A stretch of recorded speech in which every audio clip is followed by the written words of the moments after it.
অন্যের জন্য শুভ কামনা করলে এটা ফিরে নিজের দিকে আসে, এটা খেয়াল রাখেন। এটা একটা লাইফ হ্যাকস শেয়ার করতেছি, আজীবন কাজে লাগবে।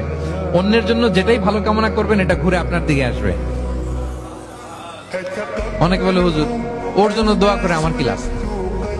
নিজের জন্য আল্লাহ আমারে মাফ করে দাও, আল্লাহ আমারে সমৃদ্ধি দাও, আল্লাহ আমার বেতন বাড়াও, আল্লাহ আমার ব্যবসায় বরকত দাও, আল্লাহ আমার ছেলেরা হাফেজ বানাও, আল্লাহ আমার বউ, আল্লাহ আমার মেয়ে, আল্লাহ আমার আমার আমার সব আমার ভালো আপনি চাচ্ছেন নিজের জন্য, অন্যদের জন্যও চান।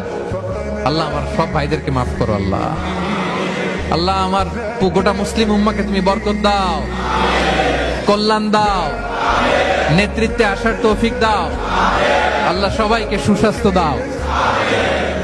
এটা ফিরে আপনার দিকে আসবে। অন্যের জন্য শুভকামনা বহুগুণ বৃদ্ধি হয়ে নিজের দিকে রিটার্ন করে। বিষ্ণু ইসলাম এটাই বলেছেন, মা মিন আবদিন মুসলিমিন ইয়াদউ লিআখিহি বিযাহরিল গায়বি ইল্লা ক্বালা লাহুল মালাকু ওয়া লাকা বিমিসলিন।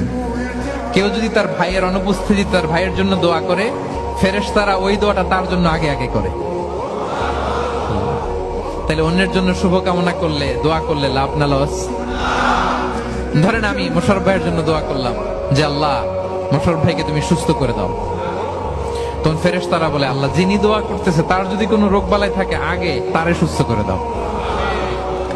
ধরেন আমি বেলায়েত ভাইয়ের জন্য দোয়া করতেছি, আল্লাহ বেলায়েত ভাইয়ের এই সমস্যা আল্লাহ তুমি দূর করে দাও, ফেরেশতারা বলবে আল্লাহ যিনি দোয়া করতেছে তার যদি এই সমস্যা থাকে আগে তারে এটা দূর করে দাও।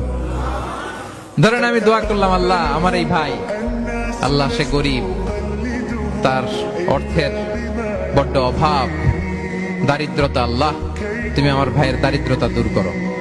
ফেরেশতারা বলে ওয়ালাকা বিমিসলিন, তোমার জন্য এটা, মানে আল্লাহ যিনি দোয়া করতেছে তার যদি অর্থের প্রয়োজন থাকে আগে তার দারিদ্রতা দূর করে দাও। তাহলে বলেন তো অন্যের জন্য দোয়া করলে লাভ না লস?